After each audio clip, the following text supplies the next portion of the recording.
3ஆம் நாள் காலை 9:30. அப்புறம் ரொம்ப முக்கியமான விஷயம், ஒருத்தருக்கு ஒருத்தர் கோஆபரேட் பண்ணி குத்து வாங்கிக்கிறேன். அப்பதான் ஆட்டம் முடிஞ்சு சீக்கிரம் வீட்டுக்கு போலாம். ஓகே? என்றைக்கு என் சினத்திற்கு சின்னாபண்ணமாக போகிறீர்கள் என்று தெரியும்.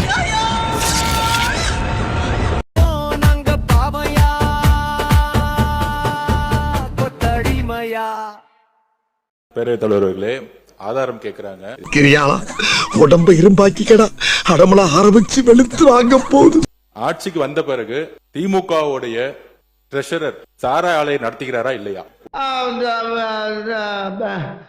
வந்து இப்ப நான் என்ன உங்கள்ட்ட சொல்றது? திமுகவுடைய பாராளுமன்ற உறுப்பினர் ஜெகத் ரட்சகன் சாரா ஆலையை நடத்துகிறாரா இல்லையா?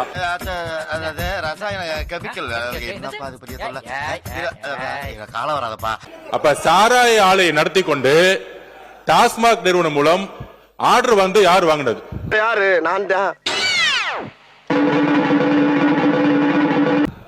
அப்ப இது பேர் தான் கான்ஃபிளிக்ட் ஆஃப் இன்ட்ரெஸ்ட். அரசே, திமுகவே அரசு, திமுக இருக்கக்கூடிய பாராளுமன்ற உறுப்பினர்கள் சாராய ஃபேக்டரி நடத்துறாங்க, திமுகவுடைய பொருளாளர் சாராய ஃபேக்டரி நடத்துறாங்க, திமுகவுடைய ஐடி மினிஸ்டர் இருக்கிறவர் சாராய மினிஸ்டர் நடத்துறாங்க. இதுக்கு மேல என்ன ஆதாரம் வேணும்?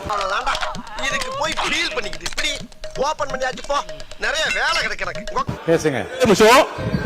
ஒரே ஒரு நிமிஷம். மாண்புமிகு உறுப்பினர் லாட்டரிங்கிறாங்க, திரு உதயநிதி அவர்கள் சொல்லணும். எனக்குன்னே வருவீங்களாடா? ஏன்ட்ட சரசம் பண்றக்கே வாட்டாப்பே உங்களை பெற்றுறாங்களா? ஏன் 900 கோடி ரூபாய் லாட்டரி நிறுவனம் வாங்கினாங்க திமுக? பதில் சொல்லட்டும். பதில் சொல்லுங்க. தைரியம் இருந்தா பேசாம தூங்கி இருக்கலாம். நானே வந்து மாட்டிக்கிட்டனே.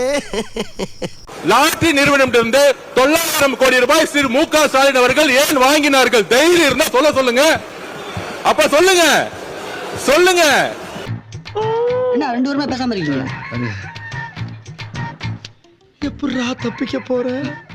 பேரவைத் தலைவர் அவர்களே, நம்முடைய அமைச்சர் அவர்கள் திமுக ஏன் லாட்டரி நடத்துகின்ற நிறுவனத்திடம் என்று ஃபண்ட் வாங்கினாங்க அப்படின்னு கேட்கிறாரு. அது கொடுத்தது அவருடைய மாமனார் தான். அவருடைய மாமனார்ட்ட கேட்டு அந்த விளக்கத்தை அவர் பெற்றுக்கொள்ள வேண்டும்.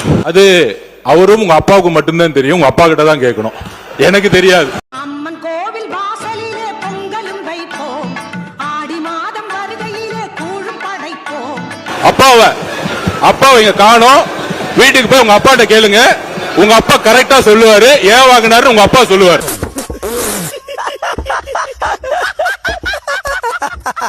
பில்லு வாங்குறதுக்கு ஒவ்வொரு அலுவலகத்துக்கும் போய் பாருங்க. நீர்வளத்துறையிலே 3% கொடுத்தா தான் பில்லுன்னு சொல்லி சொல்றாங்க. அவர் ஆதாரத்துடன் சொல்லணும். போதுமா?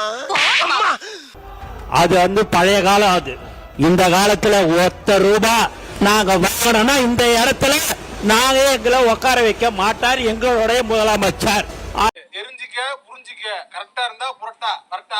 அதனால ஆதாரத்துடன் அவர் சொல்லணும்ன்றதை நான் கேட்டுக்கொள்கிறேன். முட்டி பேத்துறேன் தெரியுமா?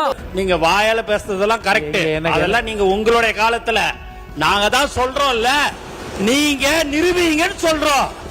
நீங்க நிரூபிக்க வேண்டியதானே. எதுவுமே இல்லாம நீங்க மட்டும் பேசணும்னா அது எப்படி?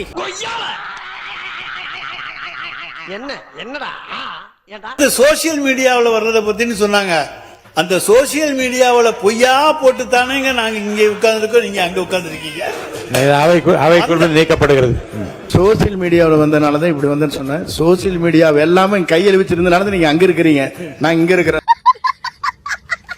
நிதிநிலை அறிக்கையில தான் நீங்க சொல்லிருக்கீங்க, மக்கள் பணத்துல இருந்து ஒரு பைசா கூட தொட விடமாட்டோம்.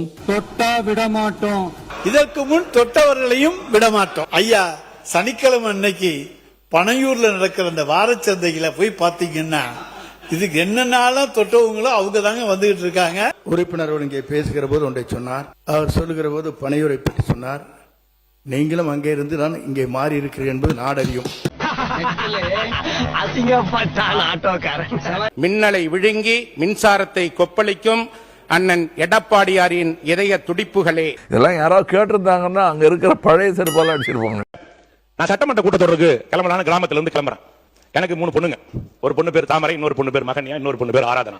இதெல்லாம் யாரா உன்கிட்ட கேட்டா? யாரா நீ? என் பொண்ணு சொல்றா, அப்பா விஜய் அங்கிள் பாவம்பா, விஜய் அங்கிள் பாவம்பா, அவருக்கு ஒன்றும் தெரியாதப்பா, நீ ஏதாவது ஏடா கூடமா பேச கேள்வி கேட்காதப்பா என்று என் மகள்கள் சொல்கின்றார்கள். மாண்புமிகு பள்ளிக்கல்வித்துறை அமைச்சர். நகைச்சுவையாக அவர் பேசியதாக மூத்த உறுப்பினர் சுட்டி காண்பித்தார். அப்ப நகைச்சுவையாக ஒரு பதிலை மட்டும் சொல்ல உங்கள் மூலமாக, அந்த அன்பு செல்வத்திற்கு, அந்த அன்பு குழந்தைக்கு சொல்லுங்கள், ஆமாம் இந்த முதல்வருக்கு ஒன்றும் தெரியாது, ஊழல் செய்ய தெரியாது, ஏமாத்த தெரியாது, ஊரை ஏமாற்றி உலகில் போட தெரியாது என்பதை சொல்லும்படி நகைச்சுவையாக உங்கள் மூலமாக தெரியப்படுத்து. என்ன கோட்டச்சாமி? ஒண்ணும் இல்லையா? ஒண்ணும் இல்லையா? அவரை போன்று ஒரு பண்பாளராக இருக்க வேண்டும் தான் நான் நினைத்தேன். சில நேரங்கள்ல தூத்துக்குடி மண்ணுக்கே இருக்கக்கூடிய வேகம், கொலை வாலினை கெடுடா கொடியோர் செயல் அறவே, கொலை வானிலை கெடுடா, நம்ம மட்டும் கொலைவாளினை இருக்குன்னு சொல்லி நீ உள்ள பிடிச்சு போட்டுறாங்க, கொஞ்சம் பாத்துக்கங்க.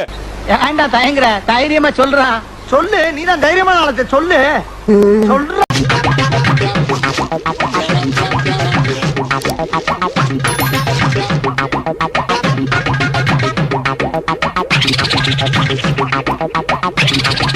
தமிழ்நாட்டு மக்களுக்கு தாவேக ஆட்சியால நல்லது செய்ய முடியாது. அவர்களுடைய இவங்க 5 வருஷம் நல்லது பண்ணதால் தாங்க இவங்க தலைவர் எம்எல்ஏ இல்லாம ஊட்ட உட்கார வச்சிருக்காங்க.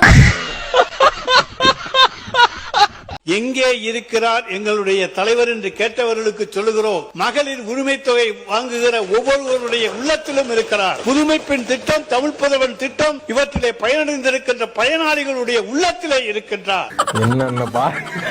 என்னென்ன சொல்றான் பாருங்க. அவங்க தலைவரை எங்க தேடுவோம்னு சொல்லிருக்காங்க, எங்க கண்டுபிடிப்போம்னு சொல்லிருக்காங்க. ஏன் இன்னும் அடிஷனலா ஒண்ணு நீங்க மிஸ் பண்ணிட்டீங்க. தமிழ்நாட்டில் இருக்கிற ஒவ்வொரு தலைமையிலையும் 1,28,000 கடன் விட்டது போனது நீங்க தான். அங்கதான் அவர் தேடணும்னு நினைக்கிறேன் நானு. அடுத்தது கசிவு. கசிவு என்கின்ற புதிய வார்த்தையை கொண்டு வந்திருக்கிற உங்களுக்கு என்னத்தை சொல்றதுன்னு சொல்ல முடியாது. நான் பேசணும்னா கிட்டத்தட்ட ஹானரபிள் சீஃப் மினிஸ்டர்கிட்ட நான் கொடுத்த ஆவணங்களே அவர் மூலமாக பேச போகுது. 3 துறைக்கான ஆடிட்டிங் முடிச்சிருக்கோம்.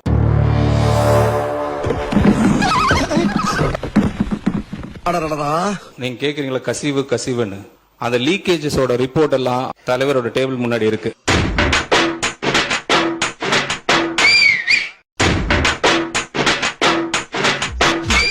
என்ன சார்பு போட்டா பிளாப்பல மாதிரி பழக்கம் போல இருக்கேன். இருக்கட்டும், யூஸ் ஆகும். அவர் எப்ப அதை பத்தி பேசணும்னு அவர் தான் முடிவு எடுக்கணும். இந்த உச்சநீதிமன்றத்துல இந்த டிபிஆர் கேஸ தள்ளுபடி ஏன் சந்திச்சுன்னு அவங்களுடைய திமுக ஆட்சியில தான் இந்த மேகதாது விஷயமா உச்சநீதிமன்றத்துல 3 முறையும் தள்ளுபடி செஞ்சாங்க. அது எதனால தள்ளுபடி செஞ்சு எதிர்கட்சி தலைவர்கள் சொல்லட்டும்.